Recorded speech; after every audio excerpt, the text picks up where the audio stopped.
Welcome back to A&A. Today we're changing the glow plug. So hang on, it's going to be interesting.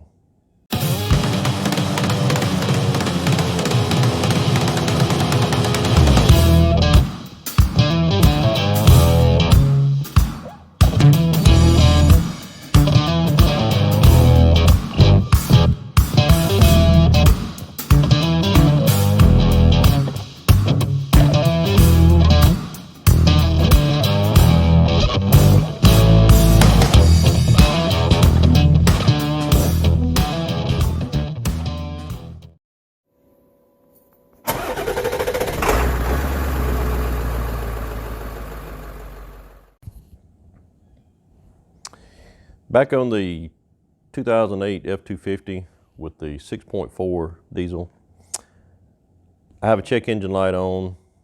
I get two codes. One is glow plug on cylinder number 5. Also a thermostat error code. Now I have noticed that the truck takes a long time to warm up. Sometimes it never really gets up to full operating temperature according to the gauge. And in the wintertime here now, it takes a long time before you actually have heat. So that kind of goes hand in hand. And so I've got some thermostats, the gasket, the O-rings, stuff that go with it. These trucks have dual thermostats. You have a high and a low. And getting to it, which is the problem to do with anything on these engines, is the real work and the real task. Getting them out, getting them back in, that's not the problem. It's the getting to it. Luckily, this one's been deleted on. The emissions have been deleted. And so those EGR coolers, which are like, you know, directly in the way of where your phalanges need to go, those have been removed. So that's good for needing a guy to get his arm in there.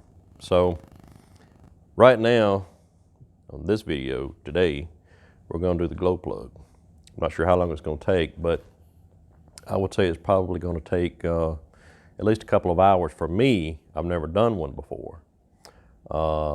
And most of the information as far as the correct way to do it is coming from the top of the engine. And if you watched some of my other videos, you know that I'm not a big fan of going from the top of the engine, because there's an awful lot of stuff that has to be taken off in order to be able to get down to where you actually need to get to.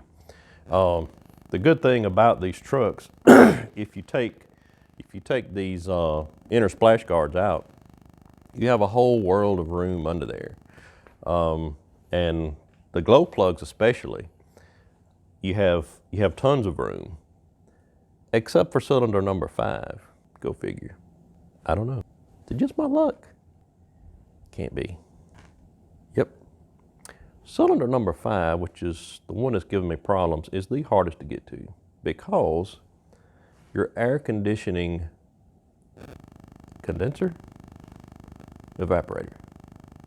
Anyway, the thing that hangs down that sweats all the time and creates a big puddle of water under your car when you park it at home is directly in the way of number 5.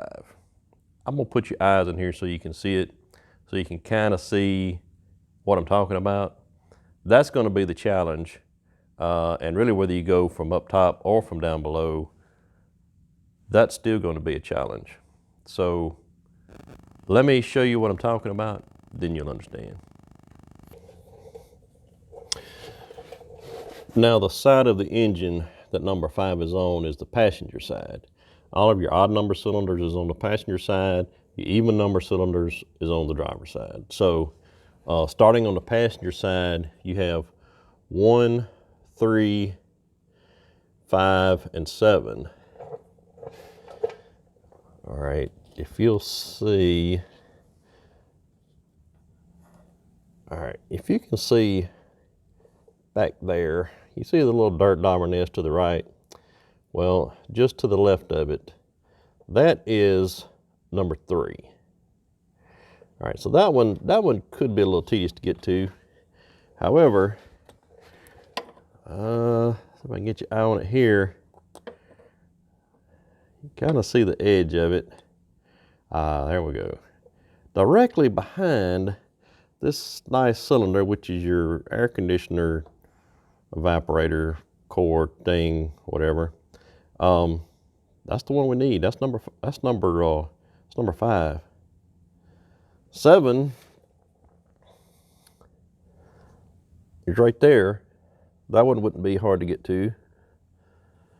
But number 5, yeah, it's gonna be kind of a chore because I don't think you're supposed to be yanking and pulling on this air conditioner stuff because, you know, it's kind of rigid. But anyway, so let me figure out exactly, we at least gonna have to get some wiggle room out of that. Now it's bolted right there, and I feel like there's another bolt around the corner there that I can't see. So I got to figure out how to at least get some wiggle room out of that so that I can maneuver a socket and a ratchet back there. And there's other challenges with this as well, because the glow plug is down, you know, it's down in there, in the head there, and you have to be very delicate. You don't want to drop the glow plug as you're taking it out. Then it goes down in the head, and you know, then you've got another challenge. You may have to pull the head off. So anyway, let's first figure out how to get to the thing, and then I'll get you back in here. All right, so after some investigation work,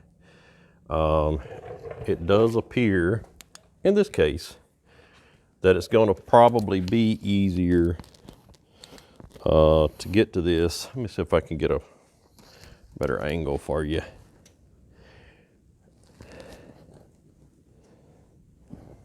I don't know if you're going to be able to see it. Anyway, it's right there. So what I did was I took the air cleaner box off, and it's going to be easier to get to, and you can't really see it. I mean, there's too much stuff in the way. Can probably get that evaporator core, condenser, whatever that thing is. I could probably get the couple of bolts off of it to get me a little more room to get my hand out in there. See if I can get my light on it. My light's on it. It's just hard to see. But this is, it's number 1. It's number 3, and number 5. This transmission dipstick tube, it's a little in the way, but if you follow it down,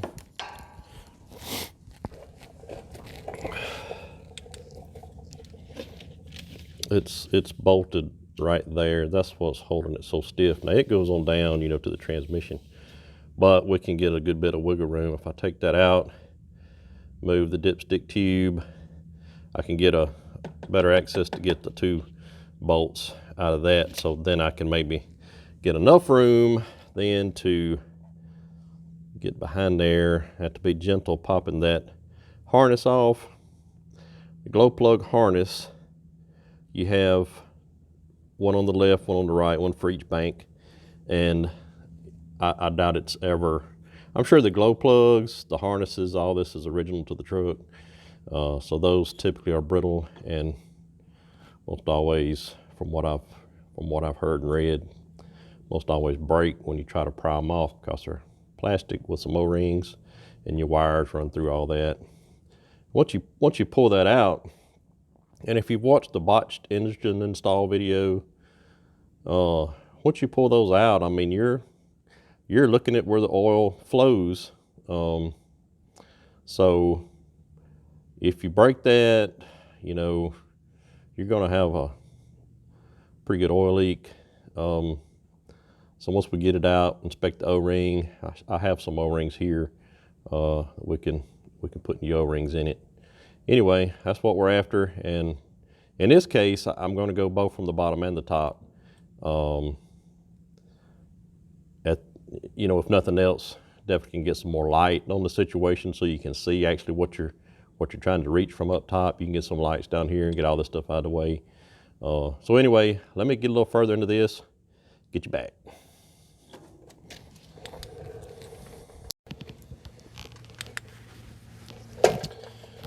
Okay, so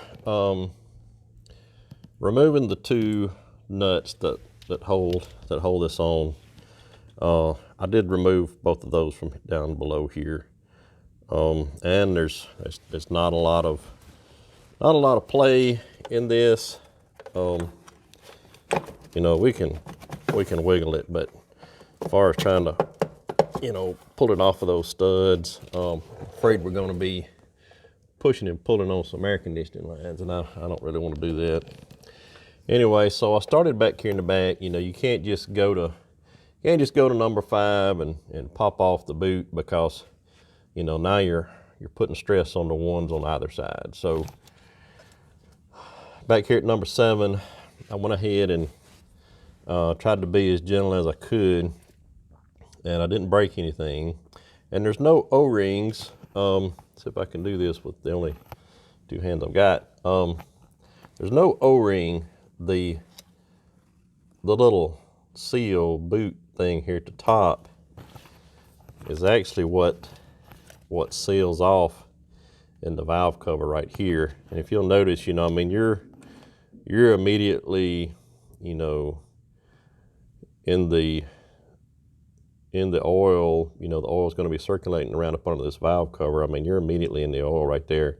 And that seal, that boot, whatever you want to call it, around the top of that plug, that's what's sealing it off. That's what was broken, in the botched engine install video, if you've watched that. If you haven't, you'll need to check that out. We were getting a lot of oil seepage from basically all of those locations because the previous shop broke those. I was very ginger, very careful, took my time to pry that out, and it came out with no problem. Nothing's broken. It's all still one piece. The rubber still, it's not hard. It's not as soft as it was when it was new, but it's not hard yet. So we'll reuse that until it becomes a problem. So now I need to try and get behind here and pry off number 5. Once we get that pried off, I'm gonna have to try and figure out how I'm gonna be able to get down in there with it takes a 10mm socket. So I've got the 10mm, but I'm gonna have to have an extension, maybe that one. But I gotta figure out how to get that stuff in there. Now, once you crack it loose and you start backing it out, if it's easy to back out, you need to then remove your socket, remove your ratchet, take all that out, take your tools out, and you're gonna need to slip onto the head of that glow plug, something like this fuel line. You're gonna need to slip that over the head of it and try to continue backing it out with that, because you need something that's gonna grab, it's gonna grab a hold and not turn loose of the glow plug. And if you don't know what a glow plug looks like, here's the new one. The tip right here does actually glows red when it's powered. Diesel engines don't need a spark. The only purpose of the glow plugs is to help the diesel engine get started by providing some heat, especially in cold weather. The diesel engines are a compression engine. They don't. It's not like a gasoline engine where your spark plug is going to ignite the gasoline to burn. Diesel engines do that through compression. The glow plugs just help to give it some heat to get started. And at that point, you could take your batteries out of the vehicle. You could take all these glow plugs out. An engine will sit there and just run. That's why some, especially older model diesel engines would what they call run away. And that's when it starts running and you have a defect in the engine that keeps feeding fuel and air, and the RPMs reach a point to where the engine explodes. You can see some of those videos on YouTube if you want to research that. I got to figure out on how to get me a socket down in that hole. So let me see what I can do, and I'll get you back. Make sure that you are in good shape, because this thing does not want to budge, and you have to manhandle it to. You're trying to kick the bottom out, so you have to kind of twist at the top, and it's just kind of propping on the stud here that it was bolted to. So here's where the stud came out and the nut was. So I've had to, you pull, like, just give her all you got and pull it on out, and until she finally gives up the battle. And now you have enough room to get your socket in there with a little short extension. So I put the socket ratchet in there. There's enough room now. And so I'm going to get my little piece of fuel hose and see if I can't spin that out. Okay, I'm going to try to take you guys along for the ride, and I don't know how this is exactly going to turn out as far as what you can see, but I'm attempting to get, or at least I'm trying to find the head of the glow plug, and then I'm going to attempt to get this fuel hose on it,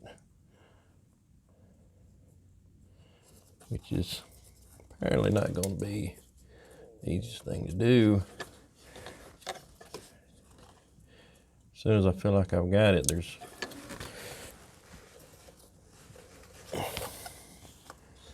nothing there, so let's see, maybe that's it. Nope, that's not it. All right, let me try this. It's gonna take a minute. I'll let you see what I got done. Okay, so we got it out. I couldn't get my fuel line on there because I couldn't see it, and I was trying to fish around for it. I just couldn't find it. Line the 10mm socket with some painter's masking tape. Stick it down in there and then roll it over the edge and stick it to the side so that you can, push it onto the head of that glow plug, and makes a good tight fit. So then you can back it out and get it out. But be careful, if that glow plug drops out of the socket, you will have to take the valve cover off, because it will be laying in there. You can't leave it. It'll get tangled up in something, guarantee you. So this is my new glow plug. I'm going to ohm it out. We're going to test both of them. So my new one, you put it in the horseshoe mode. Set it down here on the 200. With one lead clamped to the bottom. I'm gonna put the other lead up here up top. What we should see is something over 1.0, maybe a 1.2, 1.3.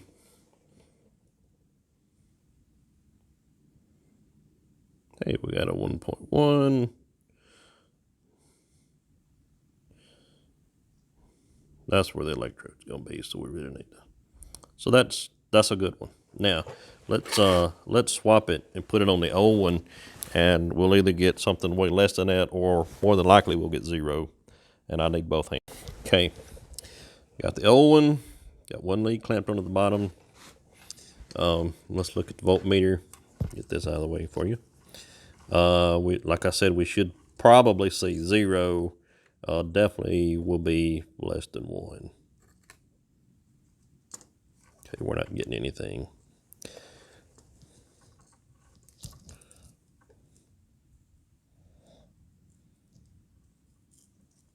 That 1 right there is not a reading. We're looking for over here. So I'm getting nothing, which confirms that the glow plug is bad. There's no resistance in it, so it's not working. All right, so I'm gonna get the new glow plug in, and I'll put your eyes back on it. Let me get it at least started back in, or get it in, and I'll show you what I got.